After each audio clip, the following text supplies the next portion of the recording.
سلامونه او نیکی هیلې درنو اوریدونکو ستړي مشئ. مرګ په څو دی د ناول اومې برخې ته راورسېدو. نو هیله ده چې دا برخه هم تر پای راسره واورئ او خوښه کړئ. نو پیل یې له دې نه کوو.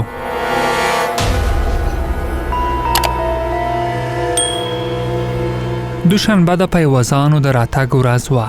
اونۍ کې یوازې یوه ورځ خلک د بندیانو لیدو ته راتلای شول. شیرین ماما د سهار له لمانځه وروسته د بریتونو په جوړولو خواري وکړه. بیا یې ویښته ږمنځ کړل. پوه شوم چې څوک یې لیدو ته راځي. ارمان هم پر ځان ګوتې وهلې. د هغوی له وتو ښه شیبه وروسته زه هم ور ووتم. انګړ کې ځای ځای پر جوړو شوو چوترو پلاستیکي درېګانې خورې وې. خلک شیبه په شیبه رازیاتېدل. څه شیبه له شیرین ماما سره ناست وم. هغه له څو نورو بندیانو سره معرفي کړم. بیا یې زوی او خیراغلل چې له هغوی سره په خبرو شو. نو زه یو اړخ ته په ځمکه د خور بازار سیل ته ورغلم چې د بندیانو په لاس جوړ شوي شیان پکې خرڅېدل. تسبیح، د مشکڼو جوړې کړې غاړې، لاسي بندونه، موټرګي، قلمونه او داسې نور شیان وو. د بندیانو په لاس د جوړو شوو شیانو له سیل نه وروسته مې زړه تنګ شو. بیرته کوټې ته روان شوم. د دهلیز دروازه کې مې مخ ته یو کس ودرېده. چیرته له خیره؟ هغه پیوزانو ته درېدلی و چې دننه لاړ نشي. ما ورته وویل چې زه بندي یم. د کوټې د نمبر له پوښتنې وروسته د کوټې د ملګرو نومونه هم رانه وپوښتل او بیا یې اجازه راکړه. د دهلیز نیمایي ته رسېدلی نه وم چې له 42مې کوټې نه یو چکی سړی راووت او د بهر وتلو پر ځای دهلیز کې مخکې روان شو. یو لاس کې یې تورې کڅوړې ټالۍ خوړې. د عسکر خبره را یاده شوه چې 42مه کوټه کې به راته وخت سخت وي. هغه کس بې له دې چې ما ته وګوري یو 50 نمبر کوټې ته ننوته. زما یې لاس کې نیولې کڅوړې ته اندېښنه شوه. فکر مې کاوه چې دا وچکی سړی هم د تیمور له ملګرو سره دی. له همدې شک سره یو 50مې کوټې ته ورتاو شوم. غوښتل مې پوه شم چې هلته څه کیسه ده. د ویرې یو عجیبه حالات و. بې له دې چې دروازه وټکوم په کوټه ورننوتم. ومې ویل شیرین ماما دلته دی؟ هلته 3 کسه وو. محبس ته د راغلو خوراکي توکو له ګنډو او کڅوړو نه د ټابلیټو، چرسو او شیشې واړه پلاستیکونه راویستل. یو دستي د غاړې د سمال په پلاستیکونو خور کړ. هماغه چې کڅوړه یې راننویستې وه راجګ شو. وی ویل شیرین ماما دې په واچوم. بې اجازې څنګه راننوتې؟ زما ژبه ونښته. هغه ستوني کې ونیولم او په دروازه یې په درز ووهلم. همدا شیبه کټ کې ناست کس راجګ شو. وی ویل خوښ یې کړه سرداره. ښه نو سردار دا و. هغه زما ستونی پرېښوده. په خپل لاس مې ځان مرګ ته ورکړی و. له کټ نه د راجګ شوي کس نیم سر ګنجی شوی و. له قهرېدلو سترګو یې تورې حلقې تاو او په مخ یې څو ځایه د زخمونو نښې وې. رانږدې شو. وی ویل ته دننه چا راپرېښی یې؟ ساه مې سمه کړه. بیا مې وویل زه د 62مې کوټې بندي یم. شیرین ماما مې په کار و. انګړ کې راته چا وویل چې دې کوټې کې ناست دی. سردار نومې دا ځل له ګریوان نه ونیولم. بیا یې وویل تیموره ما ته په دې حاله کې کوم فساد ښکاري؟ د تیمور د نوم په اورېدو مې ساه ډوبه شوه. زه خپل هدف ته تصادفي رسېدلی وم او په دغسې وخت کې انسان نه پوهیږي چې څه وکړي. که ما دلته ناڅاپي پرېکړه عملي کولی هایدرې ته یې لېږلم. زه نه کوم ورزشکار وم، نه مې له هغوی سره زور سم و او د هغوی له څېرو بېرحمي بادېده. تیمور راته ښکته پورته لکه د سوداګر په ژور نظر وکتل. بیا یې سترګې په سترګو کې راواچولې. وی ویل هادي دې څه کېږي؟ د دې خبرې سره زما عاجزي منډې کړې. سپینې مې وتښتېدې. زما او د هادي څېره ورته نه وه. خو تیمور هغه ته زما د سترګو ورتوالی شکمن کړی و. د دې لپاره چې شک یې په یقین بدل نشي ژر مې وویل کوم هادي؟ یو خو زما ترور ځای دی. تیر کال جرمني ته لاړه. هغه بله پوښتنه ونه کړه. لاړه کټ کې کېناسته. یوه پښه یې پر بله واړوله.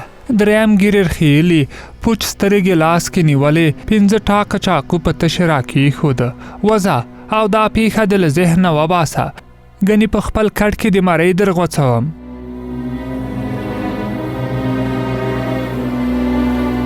ژر راووتم، زړه مې درزېده، د کوټې پر ځای انګړ ته په منډه شوم.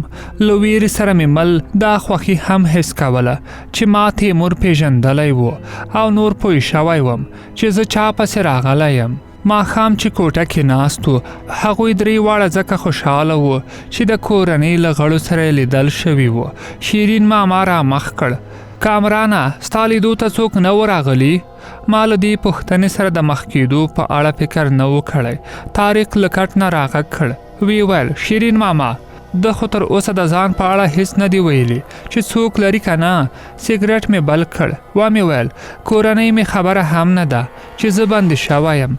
همدې ته زړه خورم چې هغوی به راته څومره اندېښمن وي او چېرته به مې لټوي.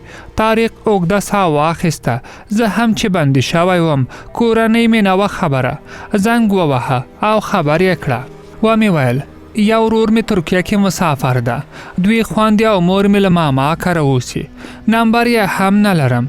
عمران را مخ کړ. وی ویل نو د کوم بل خپلوان او ملګري نمبر خو به در سره وي؟ و مې ویل د یوه ترورځي نمبر مې زده دی، خو په څه شي زنګ ورته ووهم. شیرین ماما دستي جګ شو. مخکې به دې ویلي و که نه؟ ته لږ صبر چې زه درته اوس د تلیفون غم وخورم. بیا یې پر دیوال د زړېدلي واسکټ له جیب نه وړوکی تور تلیفون راوایسته.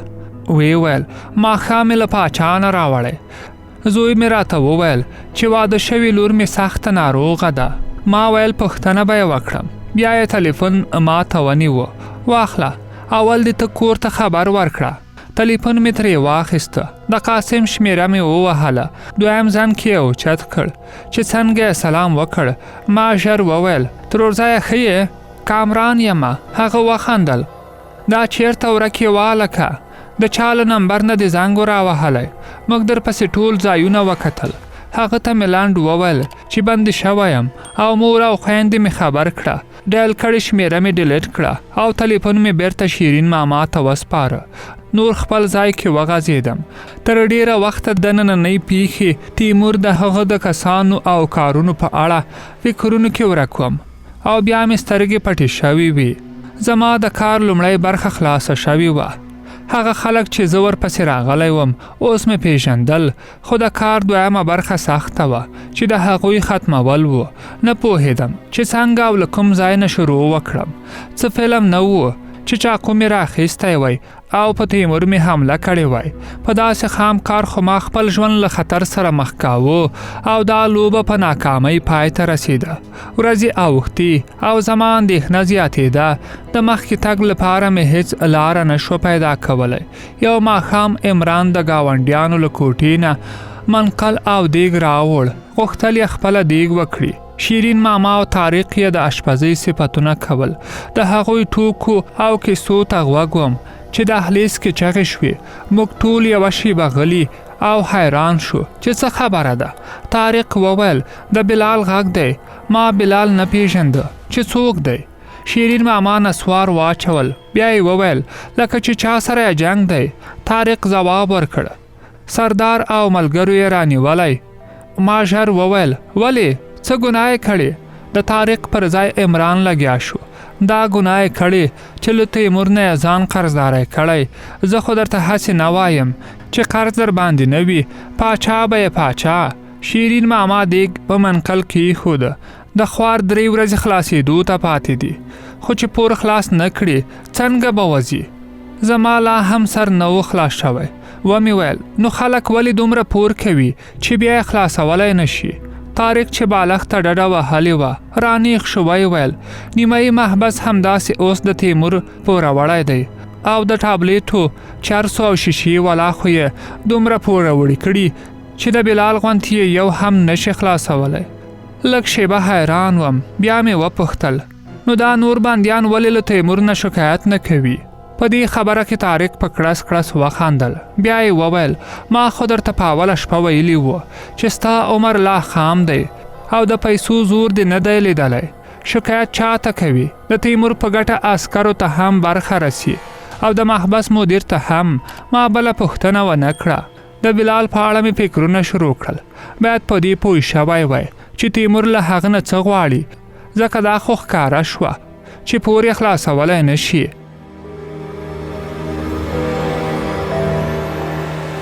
سهار د دروازې له ټک ټک سره راویښ شوم چې لمانځه ته پاڅو. شیرین ماما جګ شو، زه هم ورپسې شوم او یو ځای ورسره ووتم. دا اول ځل و چې د سهار جمعې ته ووتم.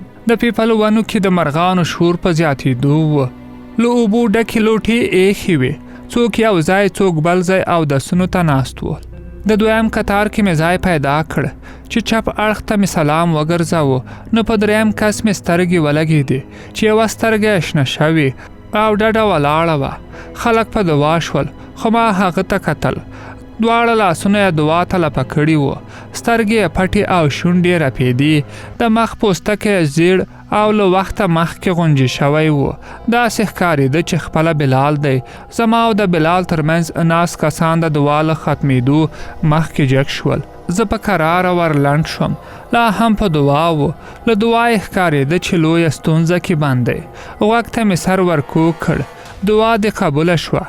په حیرانۍ یې ډکې سترګې راته ونیولې. بیا جګ شو. ملا سره څنګ ته په لرګینه تخته قرآن شریفونه ایښي وو. یو یې راواخیست او بیرته خپل ځای ته راغی. په کراره یې وویل ته څوک یې؟ ومې ویل زه خدای ستا مرستې ته رالیږلی یم.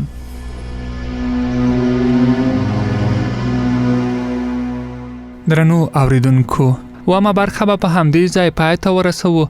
تر بلې برخې د الله په امان.